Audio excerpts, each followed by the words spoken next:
कैसे हो दोस्तों आप सभी का मैं आपके मंच the success mind at the rate पे एक बार फिर से आपका स्वागत करता हूं। बहुत ही अच्छा सेशन चल रहा है, बहुत ही अच्छी सीरीज़ चल रही है दोस्तों। उम्मीद करता हूं कि आज का सेशन आपको पसंद आएगा।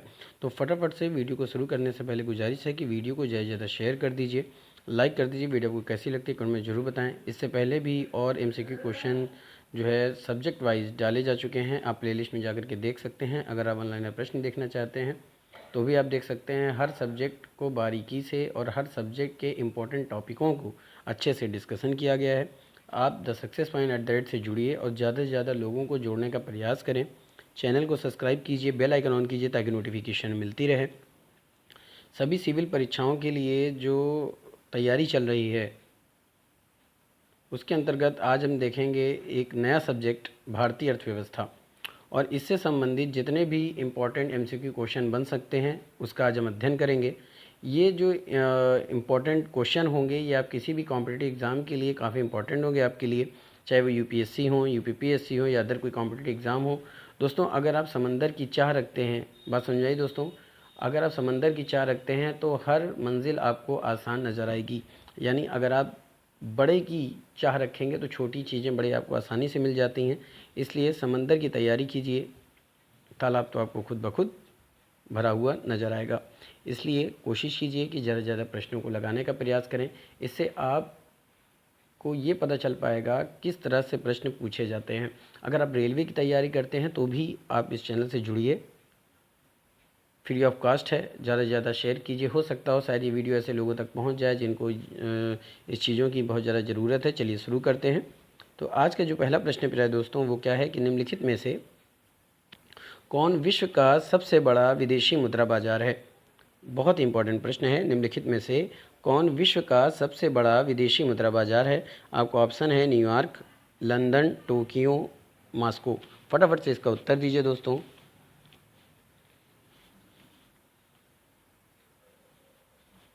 निम्नलिखित में से विश्व का सबसे बड़ा विदेशी मुद्रा बाजार है।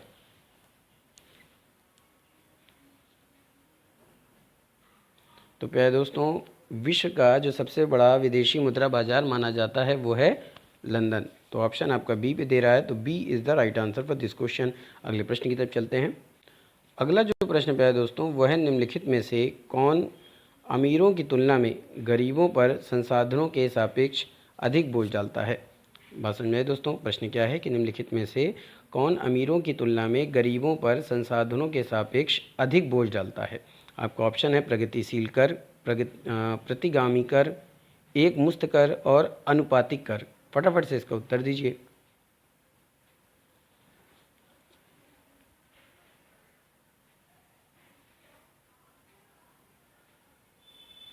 The success mind at the rate एक ऐसा मंच है जो उन टॉपिकों को डिस्कशन करता है जिससे आप अपने लक्ष्यों के बहुत करीब पहुंच सकते हैं। दोस्तों इस चैनल से जुड़िए, आपको बहुत कुछ सीखने को मिलेगा।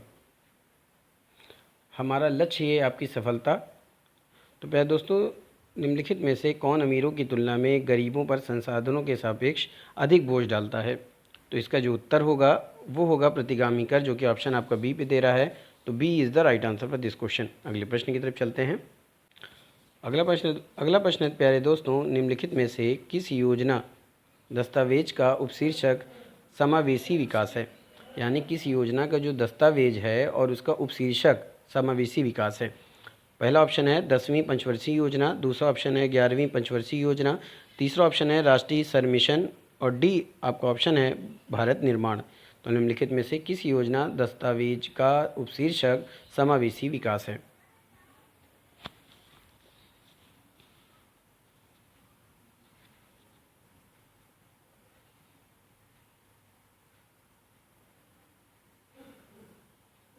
फटाफट से उत्तर दीजिए प्यारे दोस्तों, देते रहिए। इससे आपका ही साक्षात्कार हो पाएगा आपसे, ताकि आप ये जान पाएंगे कि कितना आपको प्रश्न आ रहा है और कितना आप वहाँ पे कर पाएंगे।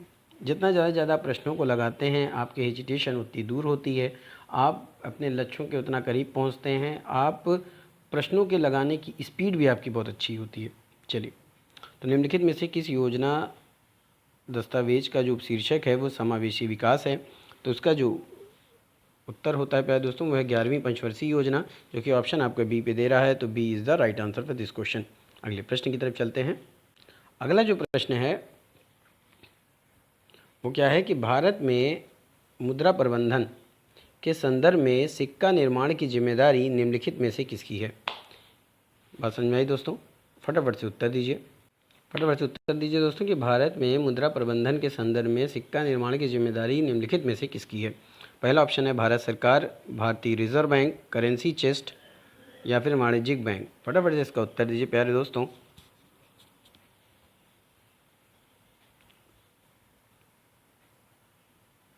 कि भारत में मुद्रा प्रबंधन के संदर्भ में सिक्का निर्माण की जिम्मेदारी किसकी है। तो प्यारे दोस्तों, मुद्रा प्रबंधन की अगर बात करें तो उसके संदर्भ में सिक्का निर्माण की जो जिम्मेदारी है वो भारत सरकार की होती है, जो कि ऑप्शन आपके ए पे दे रहा है। तो A is the right answer for this question. अगले प्रश्न की तरफ चलें। अगला प्रश्न प्यारे दोस्तों, निम्नलिखित में से कौन सा भारत में वित्त क्षेत्र सुधारों का एजेंडा कभी नहीं रहा। यानी ऐसा कौन सा क्षेत्र है जो सुधारों का एजेंडा नहीं रहा है। पहला है सभी नागरिकों को सब्सिडी की गारंटी के साथ आसान ऋण उपलब्ध कराना। दूसरा है ब्याज दर व्यवस्था का विनियमन। तीसरा है प्रभावी पर्यवेक्षण के लिए नियामक ढांचे को सक्षम बनाना। और डी है प्रकटीकरण मानदंडों को मजबूत करना। फटाफट से उत्तर दीजिए कि निम्नलिखित में से कौन सा एजेंडा जो है वो वित्त क्षेत्र सुधारों का नहीं था।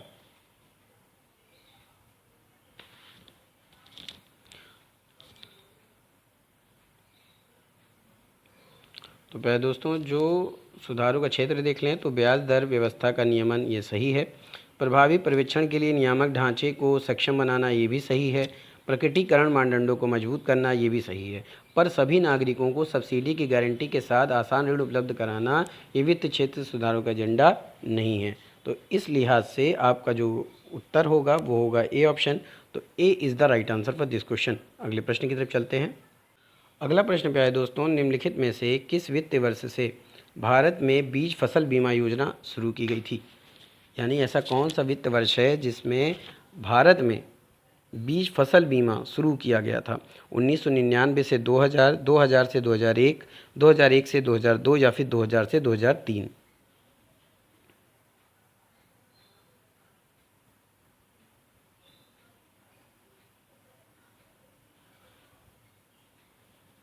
तो प्यारे दोस्तों, जिस वित्त वर्ष से भारत में बीज फसल बीमा योजना शुरू की गई थी वो था 1999 से 2000, जो कि ऑप्शन ए पे दे रहा है। तो A is the right answer for this question. अगले प्रश्न की तरफ चलते हैं। अगला जो प्रश्न है वो है भारतीय अर्थव्यवस्था में कितने प्रमुख बुनियादी ढांचा क्षेत्रों को कोर सेक्टर के रूप में जाना जाता है जिनका उपयोग औद्योगिक उत्पादन सूचकांक डेटा के लिए किया जाता है। यानी आपको बताना है कि भारतीय अर्थव्यवस्था में कितने प्रमुख बुनियादी ढांचे हैं जिससे क्षेत्र को कोर सेक्टर के रूप में जाना जाता है और जिनका उपयोग हम औद्योगिक उत्पादन सूचकांक यानी आईआईपी डेटा के लिए करते हैं। ऑप्शन है 5, दूसरा ऑप्शन है 6, तीसरा ऑप्शन है 7, तीसरा ऑप्शन है 8। फटाफट से उत्तर दीजिए 5, 6, 7, 8 में इसमें से कौन सही उत्तर है। तो प्यारे दोस्तों, अगर बात की जाए भारतीय अर्थव्यवस्था में बुनियादी ढांचे क्षेत्रों को कोर सेक्टर माना जाता है, वो कितने क्षेत्र हैं। तो वो क्षेत्र हैं प्यारे दोस्तों 8, यानी ऑप्शन आपका डी राइट हो जाएगा। तो D is the right answer for this question. अगले प्रश्न की तरफ चलते हैं। अगला जो प्रश्न है वो है कौन सा कथन है जो ट्रांसफार्मर प्राइसिंग शब्द का सबसे अच्छा वर्णन करता है जिसका भारत सामना कर रहा है। फटाफट से उत्तर दीजिए दोस्तों, बहुत ही इंपॉर्टेंट प्रश्न है। ये पूछा जा सकता है यूपीएससी के एग्ज़ाम में, ये यूपीएससी के एग्ज़ाम में पूछा जा सकता है कौन सा ऐसा कथन है जो ट्रांसफार्मर प्राइसिंग शब्द का सबसे अच्छा वर्णन भी करता है और जिसका भारत सामना कर रहा है। पहला जो है वो है या कर चोरी का एक तरीका है जिसमें देश से बाहर अवैध पूंजी प्रवाह शामिल है। दूसरा है या भारत में खाद्य कीमतों में निरंतर वृद्धि का एक कारक है। तीसरा ऑप्शन है या एक हालिया घटना है जिसके परिणाम स्वरूप भारतीय बैंकों के खराब ऋण हैं। चौथा क्या है, या एक वैश्विक घटना है जिसके कारण आरक्षित मुद्राओं के बस समझ में दोस्तों, आरक्षित मुद्राओं के मुकाबला भारतीय मुद्रा का अवमूल्यन हो रहा है। फटाफट से इसका उत्तर दीजिए। तो इसका जो उत्तर होगा प्यारे दोस्तों कि ट्रांसफार्मर प्राइसिंग शब्द का सबसे अच्छा वर्णन करता है और जिसका सामना जो है वो भारत कर रहा है। तो उसका जो सही उत्तर होगा वो होगा या कर चोरी का एक तरीका है जिसमें देश से बाहर अवैध पूंजी प्रवाह शामिल है। तो ऑप्शन आपका ए राइट हो जाएगा। तो A is the right answer for this question. अगले प्रश्न की तरफ चलते हैं। प्यारे दोस्तों, अगला जो प्रश्न है वो है यदि किसी कंपनी के पास व्यापार पर्याप्त है तो इसका अर्थ क्या है। पहला ऑप्शन है इसने बिक्री की है लेकिन अभी तक भुगतान एकत्र नहीं किया है। दूसरा ऑप्शन है इसने भुगतान प्राप्त किया है लेकिन अभी तक डिलीवरी नहीं की है। तीसरा जो है इसने ऑर्डर प्राप्त किया है लेकिन अभी तक डिलीवरी नहीं की है। और चौथा है उपरोक्त में से कोई भी इसकी सही परिभाषा नहीं है। फटाफट से उत्तर दीजिए। दोस्तों, अगर अभी तक आपने चैनल को सब्सक्राइब नहीं किया तो सब्सक्राइब कर दीजिए, बेल आइकन ऑन कर दीजिए ताकि नोटिफिकेशन मिलती रहे। वीडियो को शेयर करते रहिए, लाइक कीजिए। वीडियो आपको कैसी लगती है कमेंट में ज़रूर बताएं। तो फटाफट से उत्तर दीजिए। यदि किसी कंपनी के पास व्यापार प्राप्य है तो इसका अर्थ क्या होता है। तो दोस्तों, अगर किसी कंपनी के पास व्यापार प्राप्य है तो इसका अर्थ होता है कि इसने बिक्री तो की है लेकिन अभी तक इसका भुगतान एकत्र नहीं किया है। तो ऑप्शन आपका ए राइट हो जाएगा। तो A is the right answer for this question. अगले प्रश्न की तरफ चलते हैं। अगला जो प्रश्न है वह है भारत में भुगतान और निपटान प्रणाली का प्रबंधन किसके द्वारा किया जाता है। बात समझ में आई दोस्तों। भारत में भुगतान और निपटान प्रणाली का प्रबंधन किसके द्वारा किया जाता है। आपका ऑप्शन है सेबी, दूसरा ऑप्शन आरबीआई, तीसरा ऑप्शन भारतीय राष्ट्रीय भुगतान निगम और चौथा है वित्त मंत्रालय।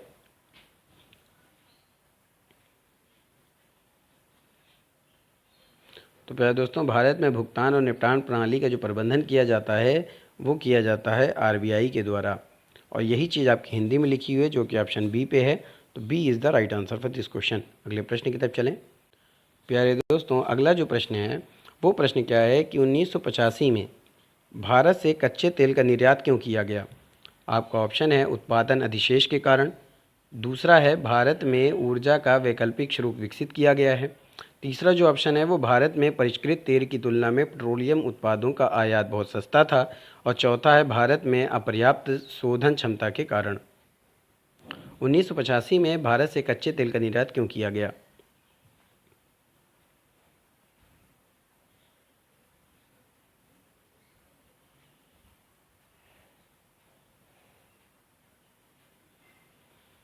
तो प्यारे दोस्तों, इसलिए किया गया कि भारत में अपर्याप्त शोधन क्षमता के कारण। तो ऑप्शन आपका क्या हो जाएगा, डी राइट हो जाएगा। तो D is the right answer for this question. अगले प्रश्न की तरफ चलते हैं।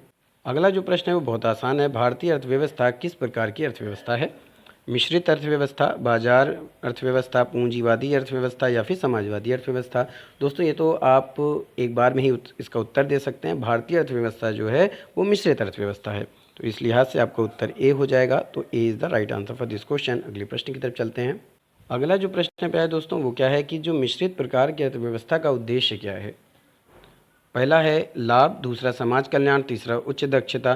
तो आपको बताना है तीनों में से कौन सही है, केवल पहला, केवल दूसरा, केवल तीसरा या फिर पहला दूसरा तीसरा तीनों।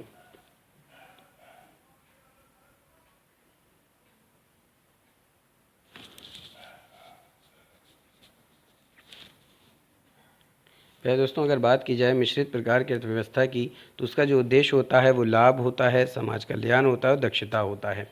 यानी कि पहला भी सही है, दूसरा भी सही है और तीसरा भी सही है। तो इस लिहाज से इसका देखते हैं ऑप्शन क्या कह रहा है। जी हाँ दोस्तों, डी पे दे रहा है। तो D is the right answer for this question. अगले प्रश्न की तरफ चलते हैं। अगला जो प्रश्न पे है दोस्तों वो प्रश्न है कि पिंक कॉलर कर्मचारी किस क्षेत्र से संबंधित है। प्राथमिक, क्यूनरी, तृतीयक और द्वितीयक।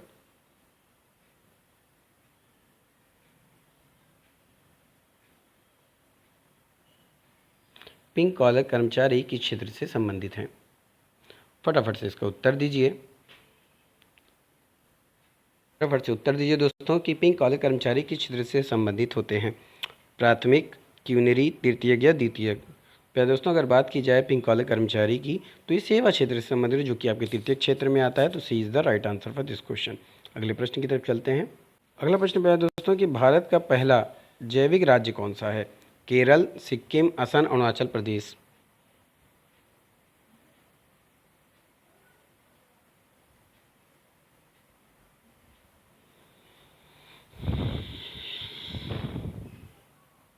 भारत का पहला जैविक राज्य कौन सा है।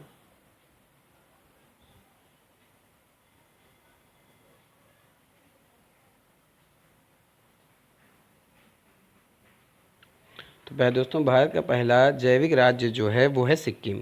तो आपको ऑप्शन कौन सा राइट हो जाएगा? बी। तो B is the right answer for this question. अगले प्रश्न की तरफ चलें। अगला जो प्रश्न प्यारे दोस्तों वो क्या है? निम्नलिखित में से कौन सी रबी फसल है? सॉरी, पहला ऑप्शन है चावल, दूसरा ऑप्शन है सरसों, तीसरा है मक्का, चौथा है कपास। तो निम्नलिखित में से कौन सी है जो रबी फसल है?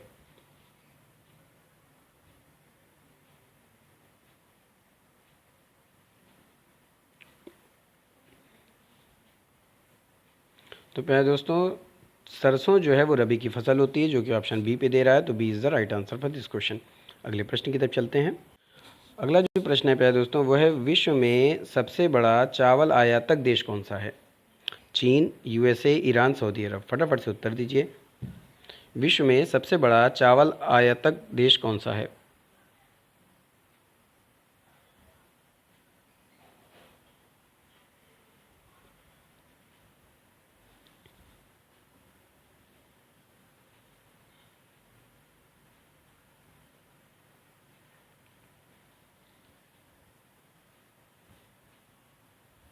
प्यारे दोस्तों, विश्व में सबसे बड़ा चावल आयातक देश चाइना है, यानी कि चीन।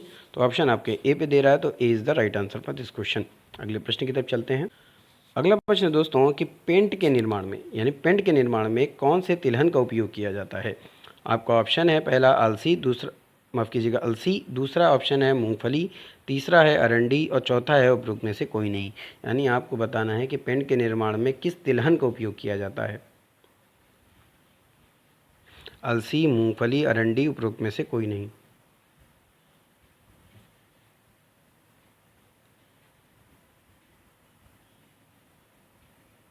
तो प्यारे दोस्तों, पेंट के निर्माण में जिस तिलहन का उपयोग किया जाता है उसका नाम है अलसी, जो कि ऑप्शन ए पे दे रहा है। तो A is the right answer for this question. अगले प्रश्न की तरफ चलते हैं। अगला प्रश्न है प्यारे दोस्तों, भारत में वनस्पति तेल की प्रति व्यक्ति खपत कितनी है? भारत में वनस्पति तेल की प्रति व्यक्ति खपत कितनी है? 16 किलोग्राम प्रति वर्ष प्रति व्यक्ति। अगला जो ऑप्शन है वो 17 किलोग्राम प्रति वर्ष प्रति व्यक्ति। तीसरा ऑप्शन है 18 किलोग्राम प्रति वर्ष प्रति व्यक्ति। और जो डी ऑप्शन है वो है 20 किलोग्राम प्रति वर्ष प्रति व्यक्ति। भारत में वनस्पति तेल की प्रति व्यक्ति खपत कितनी है?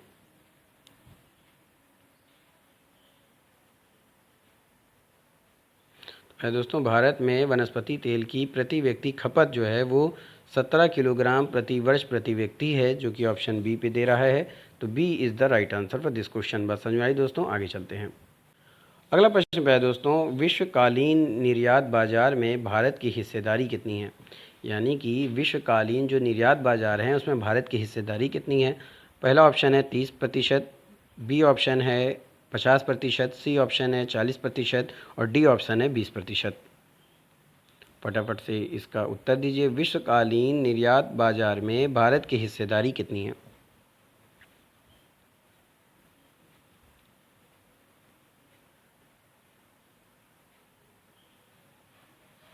तो प्यारे दोस्तों, विश्वकालीन निर्यात बाजार में भारत की हिस्सेदारी 20% की है। तो डी ऑप्शन राइट हो जाएगा। तो D is the right answer for this question. अगले प्रश्न की तरफ चलते हैं। अगला प्रश्न प्यारे दोस्तों, किसी कंपनी को, यानी किसी कंपनी को भी ट्रांस फैट फ्री लोगो प्रदर्शित करने के लिए प्रति 100 ग्राम ट्रांस फैट की कितनी मात्रा की अनुमति है? यानी जो कोई भी कंपनी है उसको ट्रांस फैट फ्री लोगो अगर प्रदर्शित करना है, उसके लिए प्रति 100 ग्राम ट्रांस फैट की कितनी मात्रा की अनुमति है? पहला ऑप्शन है 1 ग्राम, दूसरा है 0.2 ग्राम, तीसरा है 0.7 ग्राम और डी ऑप्शन है 0 ग्राम। तो प्यारे दोस्तों, आपको एक बात बता दें कि ट्रांस फैट फ्री लोगों को प्रदर्शित करने के लिए जो ग्राम ट्रांस फैट की जो मात्रा की अनुमति है होती है 100 ग्राम पर, वो होती है 0.5 से भी कम। तो अब यहाँ पे ऑप्शन क्या दे रहा है? 0 हो नहीं सकता प्यारे दोस्तों, तो उससे कम क्या दे रहा है? 0.7 ज़्यादा है, तो बी ऑप्शन राइट हो जाएगा 0.2। तो B is the right answer for this question. अगले प्रश्न की तरफ चलें। प्यारे दोस्तों, अगला प्रश्न है, किसी भी निर्माण उद्योग को सूक्ष्म उद्योग मानने के लिए उसमें अधिकतम कितना निवेश किया जाना चाहिए? प्रश्न एक बार फिर से, बहुत ही अच्छा प्रश्न हो सकता है ये, कि किसी भी निर्माण उद्योग को सूक्ष्म उद्योग मानने के लिए उसमें अधिकतम कितना निवेश किया जाना चाहिए? पहला ऑप्शन है 25 लाख रुपए, बी ऑप्शन है 50 लाख रुपए, तीसरा है 10 लाख रुपए का निवेश और डी ऑप्शन है 35 लाख रुपए का निवेश। यानी कि विनिर्माण उद्योग को छोटे उद्योग के रूप में यानी सूक्ष्म उद्योग अगर मानना है तो उसमें कितने का निवेश किया जाना चाहिए? तो पहला है 25 लाख का निवेश, दूसरा 50 लाख, तीसरा है 10 लाख, चौथा है 35 लाख।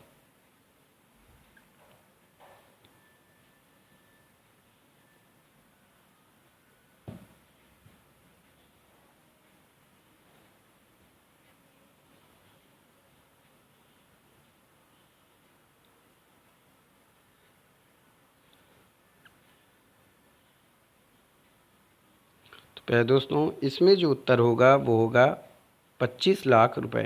तो ऑप्शन आपका ए राइट हो जाएगा। तो A is the right answer for this question. अगले प्रश्न की तरफ चलते हैं। अगला प्रश्न है दोस्तों, आईआईपी गणना में अर्थव्यवस्था के किस क्षेत्र का बहुत अधिक महत्व होता है? पहला है विनिर्माण क्षेत्र, दूसरा है खनन क्षेत्र, तीसरा है बिजली और चौथा है सेवाएं। आईआईपी गणना में अर्थव्यवस्था के किस क्षेत्र का अधिक महत्व होता है? तो ये होता है प्यारे दोस्तों विनिर्माण क्षेत्र का। तो ऑप्शन आपका ए राइट हो जाएगा। तो A is the right answer for this question. अगले प्रश्न की तरफ चलते हैं। अगला प्रश्न क्या कह रहा है दोस्तों कि विश्व में अभ्रक उत्पादन में भारत का स्थान क्या है? यानी विश्व में अभ्रक उत्पादन में भारत का कौन सा स्थान है? पहला ऑप्शन है दूसरा स्थान है, बी ऑप्शन है पहला, सी ऑप्शन है चौथा और डी ऑप्शन है तीसरा। फटाफट से उत्तर दीजिए। विश्व में अभ्रक उत्पादन में भारत का कौन सा स्थान है? तो पहले दोस्तों विश्व में अभ्रक उत्पादन में भारत का जो स्थान है वो स्थान है पहला। तो ये बी ऑप्शन राइट हो जाएगा। तो B is the right answer for this question. अगले प्रश्न की तरफ चलते हैं। अगला प्रश्न है प्यारे दोस्तों और आज का अंतिम प्रश्न है कि एफ आर पी फार्मूला निम्नलिखित में से किससे जुड़ा हुआ है? पहला ऑप्शन है चीनी की कीमत से, दूसरा है गन्ने की कीमत से, तीसरा है चीनी प्रसंस्करण की लागत से और चौथा है उपरोक्त में से कोई नहीं। यानी एफ आर पी फार्मूला किससे जुड़ा हुआ है? आपका पहला ऑप्शन क्या है? चीनी की कीमत से, दूसरा ऑप्शन है गन्ने की कीमत से, तीसरा ऑप्शन है चीनी प्रसंस्करण की लागत से और चौथा है उपरोक्त में से कोई नहीं। तो एफ आर पी फार्मूला किससे संबंधित है?